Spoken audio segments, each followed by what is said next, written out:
Hi guys, today we're going to move on to chapter 5. And so we've established our rules and procedures, but now how do we maintain this appropriate student behavior in our classroom?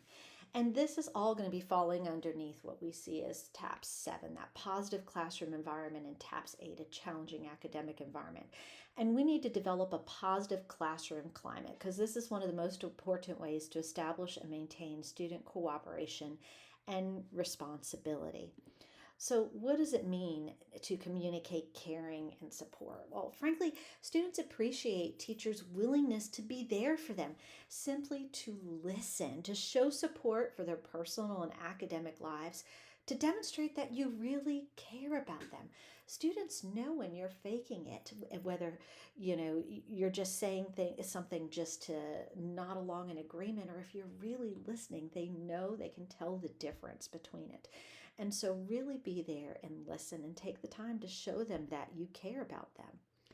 So, there's different ways that we can communicate caring and support. Now, our words really don't mean anything. We can tell students we care about them, but it's the actions that are going to speak so much louder.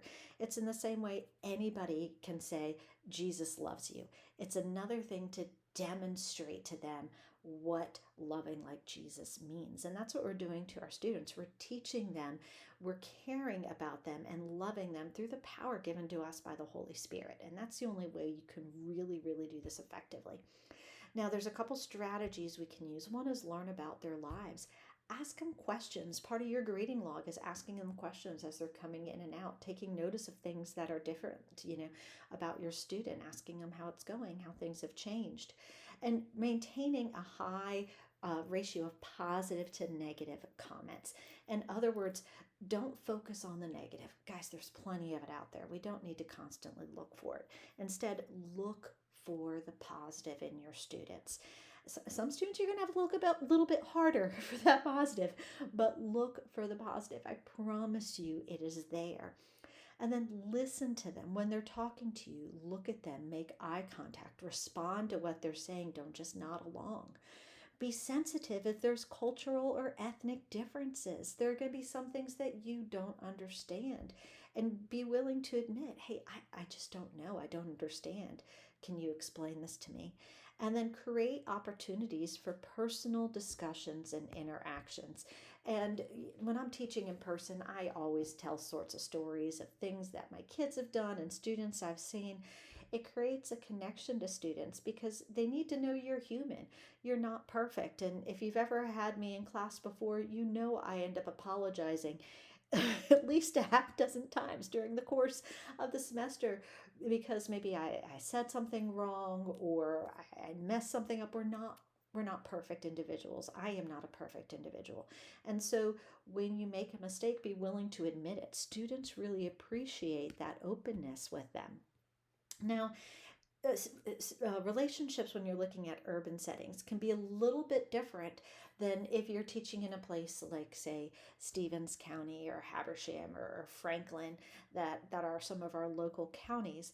And compared to other settings, urban schools are more likely to have students from neighborhoods with higher poverty levels, unemployment, single parent household, immigrant populations, and crime rates. Now, I realize lots of our schools here in Georgia, we are working under high poverty levels. I know where we are up at Toccoa Falls, our neighboring districts are all high poverty, low income areas. Urban teachers also need to give more attention to establishing trust. A lot of these students are coming from places where there's broken trust. They don't know what it means to be able to believe somebody for their word. And learning about students' backgrounds and their communities and practicing good communication skills, things just such as empathy and then assertiveness and problem solving when dealing with classroom problems. Don't just brush things off and say, well, that's just the way it is. They need to understand what is expected. And then to develop good student teacher relationships in urban settings, you need to learn about the students' community to help understand their lives and experiences. Get involved with things in the community, get involved with things in the school. Let students see that you are active in their lives in that way. Share some information about yourself with the students. I'm not saying your life's an open book and spill everything you've ever done, but share information. Let them know that you are human too. Show students that you care about them individually, not just as a class and not just their academics. Let them know that who they are as people and their growth is what is important to you. Be respectful of cultures and provide opportunities for students to participate in the decision making process. Let them know that you value your thoughts and ideas. Now, there's different levels of dominance you can have in the classroom. And so, if you have a high dominance, it's characterized by clarity of purpose, strong guidance in both academic and behavioral aspects of the classroom. And you express this dominance when you're establishing rules and procedures, when you're practicing disciplinary interventions, when you are being assertive in your behavior, and you're establishing clear learning goals. Then we have what's called high cooperation, and this is characterized by concern for the needs and opinions of others and a desire to function as a member of a team as opposed to an individual. And so you can express cooperation when you provide flexible learning goals. Sometimes not every student's going to finish and fit in that nice little box that they're expected to. That you express cooperation when you take a personal interest in your students and use equitable and positive classrooms behaviors, and you respond appropriately to students' incorrect answers. And I had a fabulous teacher once that, as crazy as it is, I think this teacher could redirect any student's answer to make it sound like they gave the right answer. I still don't quite understand how she did it, but she was brilliant at it. If the answer was water and you said mud, she would say mud. Oh, yes, because water, that's the word we're looking for. We would use that and incorporate that to make mud. So I can see where you got an answer from.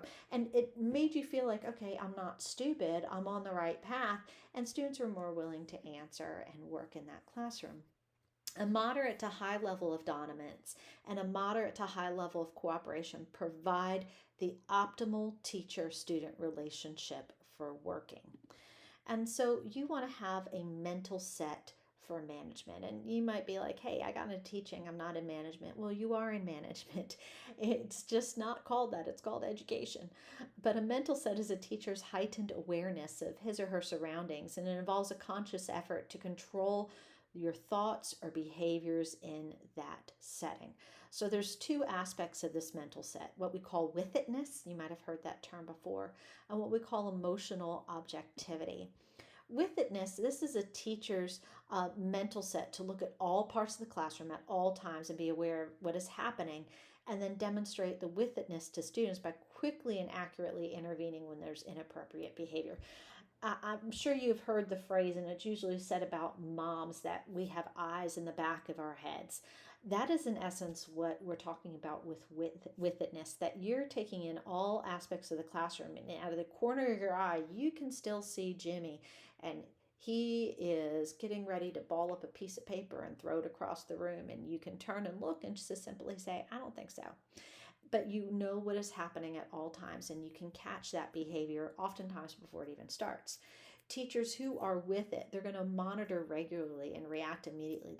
They foresee problems. The big thing with withitness, these teachers are not sitting behind their desk.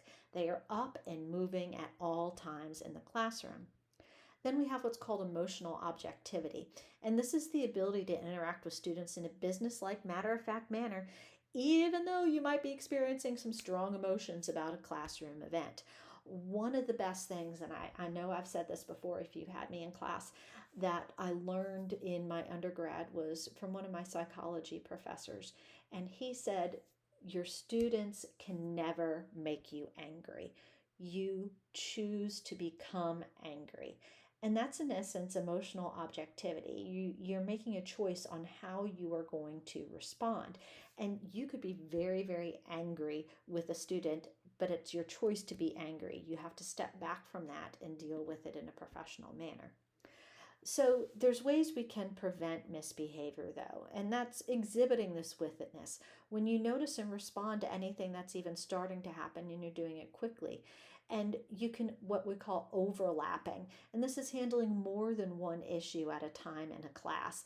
And this is where sometimes I think the ADHD superpower comes in, because you're seeing all these things happening and you can take care of them all at once. And then you use desists. In other words, you're making statements to stop a student's inappropriate action before it begins. And you avoid situations, avoid staying on a learning task too long, because when students get bored, that's when they're going to start to act out.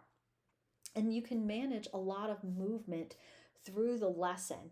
When we talk about momentum in your lesson, this deals with keeping the lesson moving. This is our handling of transitions, getting rid of the slowdowns, effective pacing to move through.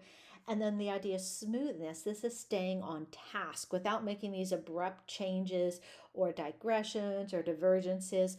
I am notorious for this aspect, and this is where my squirrel moments come in class, is the area of smoothness. And so this is an area personally I still work on. And that's one of the things. You will never get to a point where you're like, oh, I absolutely have this down pat. You are always learning and growing in everything. And then you always want to maintain a group focus. And this occurs when the teacher makes a conscious effort to keep the attention of all students at all times. And that's a tough ask, but you can do it. So, part of maintaining group focus means using group alerting.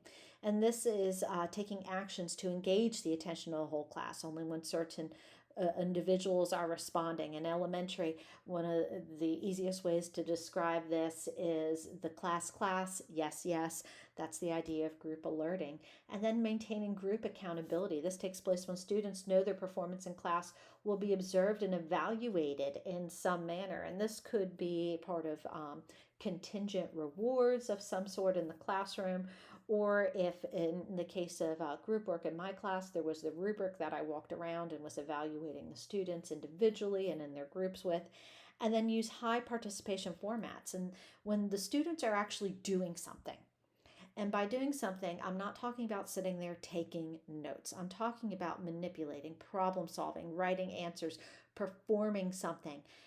That's when students are really participating. And so when students are doing that, it's a lot easier to maintain group focus. So you also need to maintain individual student intention and involvement. To manage a group of students effectively, you need to capture and hold their attention and encourage their continued ongoing involvement. So, some strategies you could do this. Again, keeping the lesson moving at a good pace, varying instructional media and methods. Don't get me wrong, I taught history. There's a time and place for a good lecture, but that can't be your only methodology. You have to make it interesting for the kids and stimulate their attention periodically. Show enthusiasm for what you love. Kids know if you are enjoying the topic that you're teaching, and that just sort of comes off on them, and they can't help but be excited about things. Use questions to effectively maintain attention. I'm not talking yes no questions or simple recall questions. You can, but that shouldn't be your main focus. Take it always deeper and maintain individual accountability. So you can improve classroom climate with the idea of reinforcers. And if you guys remember from psychology, a reinforcer is an event or consequence that's intended to strengthen a behavior, and they are valued and motivate students to do things that will benefit them. So when you're reinforcing, you're trying to strengthen a behavior. And so when you are using reinforcers in the class, you can use recognition. And this is a social reinforcer, and you can use verbal or nonverbal. In other words, just the way you're smiling, pat a student on the back, or speak it verbally. You can do activities and privileges. This might be a special class job or a special action, taking a notebook somewhere else for another teacher, or tangible reinforcers. This could be things like certificates or little awards. And then a lot of elementary use the token reinforcers, and I've even seen middle and high school. One of the biggest token reinforcers I ever saw was in an 8th grade math class, and they could get tokens, and the tokens added up, they could purchase Little Debbie's. It's amazing what kids will do to get tokens for Little Debbie's. And so those token reinforcers, these are tokens that the kids collect in exchange for an activity or an object at a later point in time.